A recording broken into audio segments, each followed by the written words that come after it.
temperature. Brought to you by your local Honda dealer. We are getting a taste of fall with low 60s tonight through tomorrow morning. It's going to be another mostly sunny day tomorrow. No chance of rain. And as we go into the weekend, still looking great. I will have all the details on the forecast. Right now on News Channel 6 at 11, TechNet is celebrating a big anniversary in Augusta. We'll hear from an Augusta native who leads small businesses on a global level. Also ahead, thousands of AT&T workers across the Southeast were on picket line today. We'll have details on the strike. And the mayor's reimbursement battle continues. Why one city leader believes Mayor Johnson should get his money back. As your news at 11 starts now. Live from Television Park, this is WJBF News Channel 6 at 11.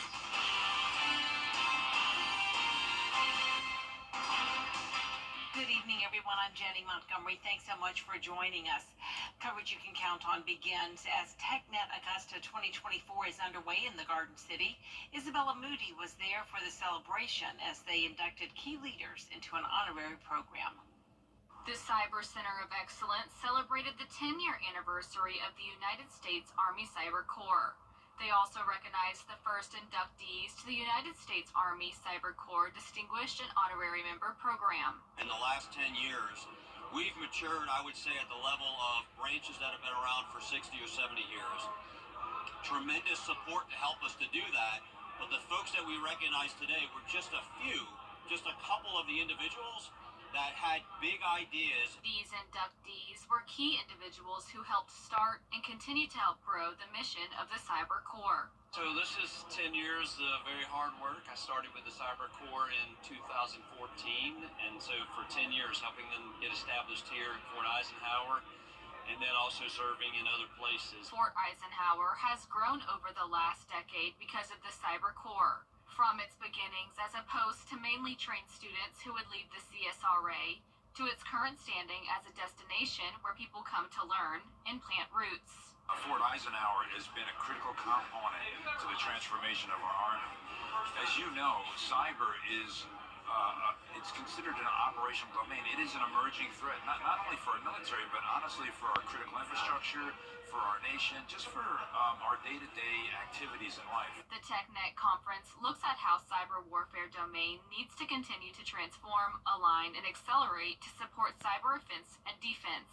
Over 3 days, discussions revolve around challenges that military, government, and industry face during a time of power competition, uncertain budgets, and runaway technology advances. Technology is an evolution. It changes every day. So staying abroad, on top of everything that is happening is very important. And that's what these opportunities that we're having in Augusta is bringing us. In Augusta, Isabella Moody, WJBF News Channel 6. An Augusta native and CEO of a cyber tech small business is making her impact on a global scale. Tiffany Bailey is the CEO of OSC Edge. The female-owned company focuses on secure cyber solutions and cyber workforce. Bailey's one-woman vision to enhance national security has taken off and grown into a diverse and innovative global team. Now she not only helps companies all across the world, but she's returned to TechNet to encourage small business owners. I took advantage of the resources that were around me, one of being at the Small Business Administration, which was instrumental in providing me training as an entrepreneur, as a business owner, finding opportunities in the federal government, but also looking at beyond the federal government. How can I expand my business to offering services to commercial businesses as well? So it's really about finding those resources. They are there. They are offered. Bailey says if you're starting out, the best way to reach your big goal is by taking small steps. Time now for a first check of the weather. Here's Chief Meteorologist Jenna Petracci.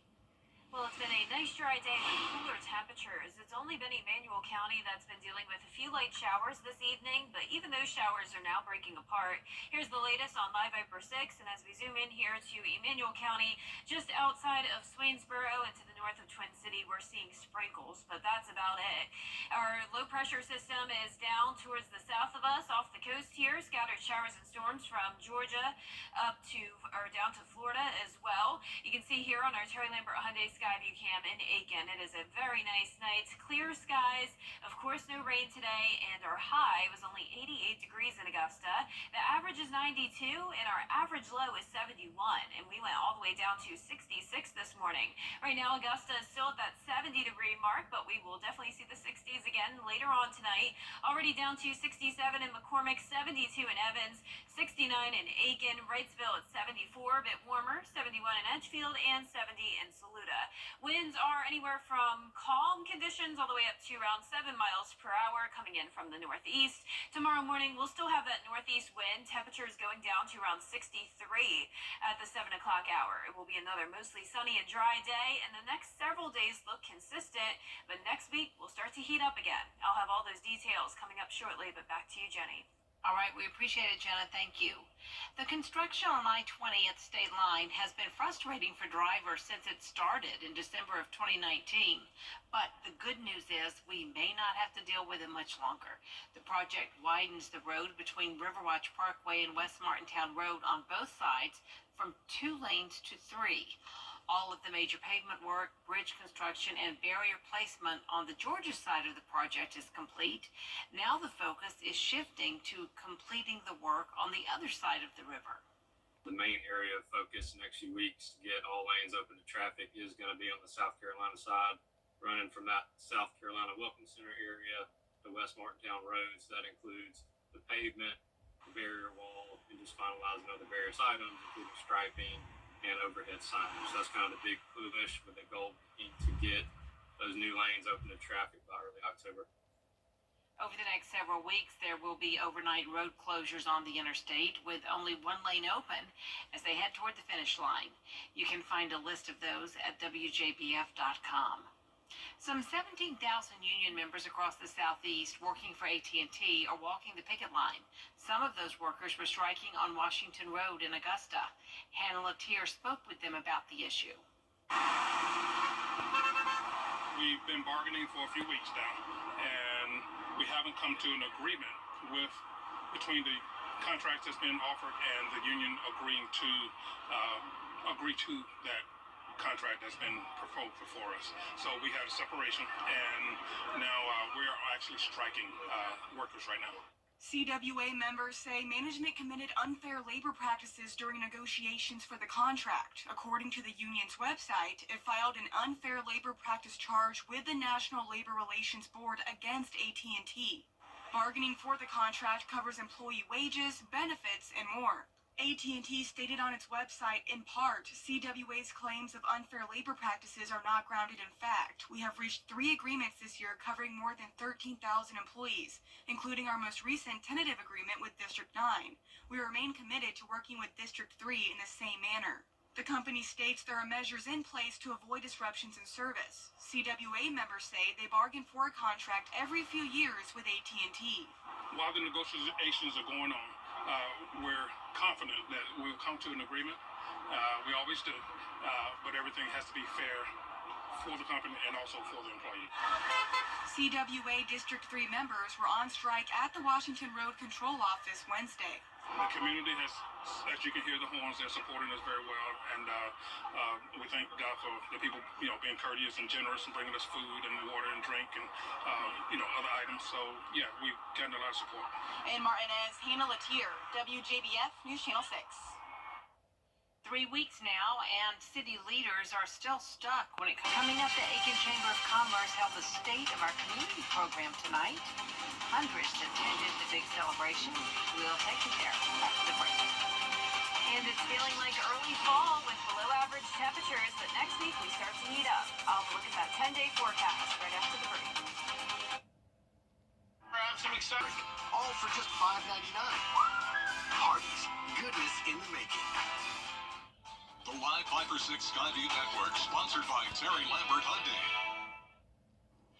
Now, your most accurate forecast with WJBF Live 5 for 6.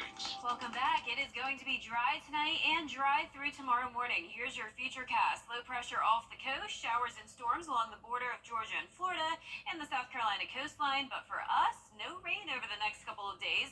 Northeast wind continuing to bring in that drier air, just some passing clouds here and there. 6 a.m. on Saturday looking good, just some clouds, and then we'll be back to sunshine in the afternoon. Lows tonight will be in the low 60s, 63 in Augusta, high of 85 tomorrow in Augusta and Aiken.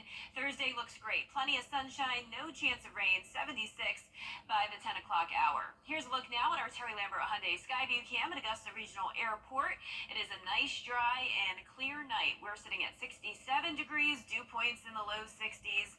Winds are calm. Tomorrow morning, you'll definitely notice that slightly crisper air, feeling more like fall. We're still seeing some low 70s, though, and even a little bit warmer than that down towards the south. 74 in Wrightsville, 76 in Sylvania, Aiken at 69 degrees, 71 in Edgefield, 72 in Evans. Satellite radar showing that low-pressure system still off the coast here, stationary front down in Florida.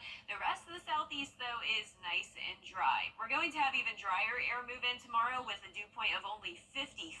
That is typically what we have in the fall. So that puts us in the comfortable range. Those dew points steadily rise, though, each day, eventually becoming humid again Sunday and into next week. It'll be a bit breezy tomorrow at times, and then those winds will gust up to around 20 to 25 miles per hour for your Friday, and we'll settle down again over the weekend. Now let's talk temperatures. So for Friday, we're going with a high of 85 and a low of 62. Fun fact for you is that this is the average high and the average low on September 26th. So that means we are over a month ahead of schedule. So these temperatures are definitely abnormally cool, but it won't last for long. It doesn't mean that summer is over yet.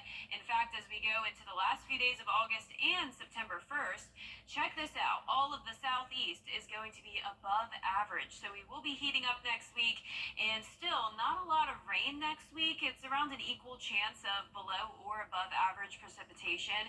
I'm keeping those rain chances pretty minimal, and that could eventually become an issue. Right now, we're not in a drought because of all the rain we got from Debbie earlier this month, but since it's been very dry lately and will continue to stay dry, when we see that updated drought monitor next week, we could start to see some issues, so we'll keep you updated on that. The 10-day forecast showing sunshine tomorrow through the weekend, even next week starting out nice and sunny. 85 Thursday and Friday, up to 89 on Sunday, heating up to 91 on Monday. Low temperatures will eventually go back into the 70s as well. 94 next Tuesday through Thursday, and eventually a 20% chance of rain next Thursday, 30% to end the week. Back to you, Jenny. All right, we appreciate it, Jenna. The Aiken Chamber of Commerce held the State of Our Community program tonight. The event covered the details of projects funded by the 1% sales tax with a focus on renewal. One project includes a new performing arts center at Aiken High School.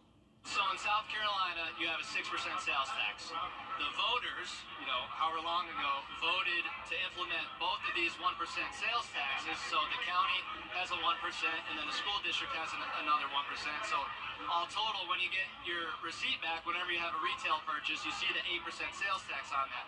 So anyone who makes a retail purchase in Aiken County, 2% of that is going to the school district and the county. More than 400 Aiken business, civic, education, and government leaders were expected to attend tonight's meeting. Still ahead, star power at the Democratic National Convention in Chicago.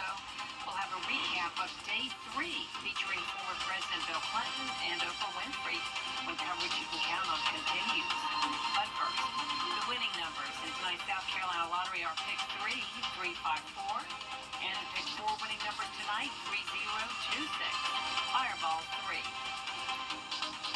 And the Powerball numbers tonight are 33, 67, 27, 38, 31.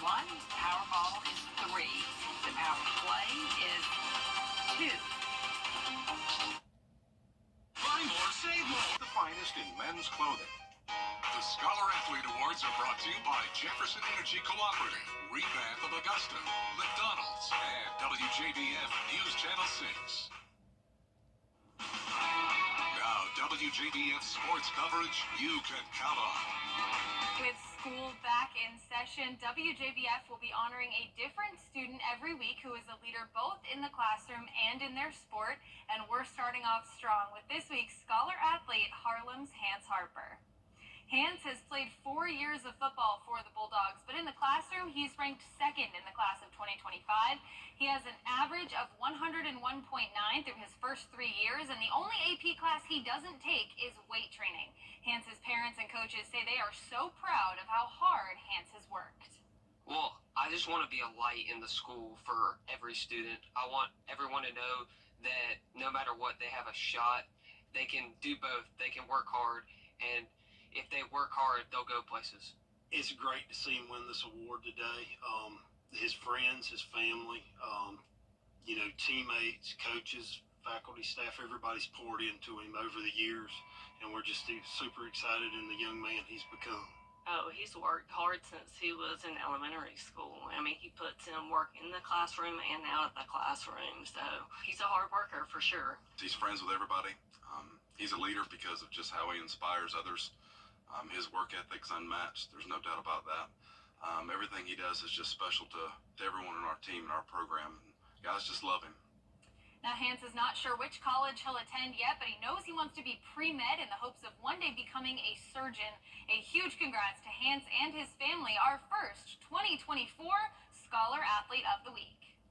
The Grovetown softball team made program history last year when they made it to the Elite Eight in the state championship tournament. And last year's hard work has carried over to this year, where the Warriors are atop their region in 6A and are ranked nationally in the top 15 as well. On Wednesday, they took on Archer and fell behind early 4-2. But in the 5th inning, nobody on for Treasure Story. She gets a shot over the wall. They would go on to get the win in overtime, extra innings. They got the win 6-8, and they'll look for their next win tomorrow. Here's head coach. I really think that's the first time we've been tested this year. We've played some really good ball recently, but we've been running away with these games. And to be down and find a way to come back, I'd put our team up against anybody in the state right now. I'm proud of the outcome, but I'm just more proud of the way we battled pitchers, defense, and definitely at the plate. And like I said, I can't be more proud of these girls. Grovetown will look to extend their 8-game win streak when they take on Newton on Thursday at 6 p.m. Over in the MLB, the Braves face the Phillies for Game 2 of their series as they look to extend their 3-game win streak. Bottom of the 4th, no score. One on for Orlando Arcia. He sends this one deep to left. That's Orlando Arcia later as the Braves take a 2-0 lead. The Phillies would rally and ultimately get the win 3-2, which does snap Atlanta's streak, but they could still take the series. The rubber match on Thursday starts at 7:08 p.m. And finally, it is time to vote for our Football Friday Night Player of the Week. This week's nominees are Lakeside's Ty Jones, Burke County's Amir Williams, Cross Creek's Cam Nixon, and Harlem's Giovanni Arroyo. The poll is on WJBF.com, and you can vote once a day until Friday. The winner will be announced during our Football Friday Night show, so be sure to get your vote in as we pick our Football Friday Night Player of the Week. That does it for sports. We'll be right back. When you remodel your bath. Finally tonight, eating dinner earlier not only makes restaurant reservations easier to come by, but some experts say it's also healthier. Eating 3 to 4 hours before bedtime can prevent heartburn and acid reflux that can disrupt your sleep. That's according to a Mayo Clinic dietitian. Americans must just be catching on. Yelp reports that 5 p.m. dinner reservations have doubled from 2019, while the number of 8 p.m. reservations has dropped. I don't know, I'm like a 7:30 kind of girl. I'm a 7:30 dinner. We can't really eat early. Yeah, but They said it's all about the time you go to bed. That's Right. true. We also go to bed later. Yeah, we eat well before we go to bed, especially with tonight. So it the works fact out. that it's after midnight already. Our 10-day forecast showing sunny skies Thursday all the way into next week. Below average temperatures for now, then becoming more hot and humid next week. And that is our report for now, everybody. Thank you so much for watching. Our next news is at 4:30 a.m. with Mary Marston and Barkley Bishop. Good night.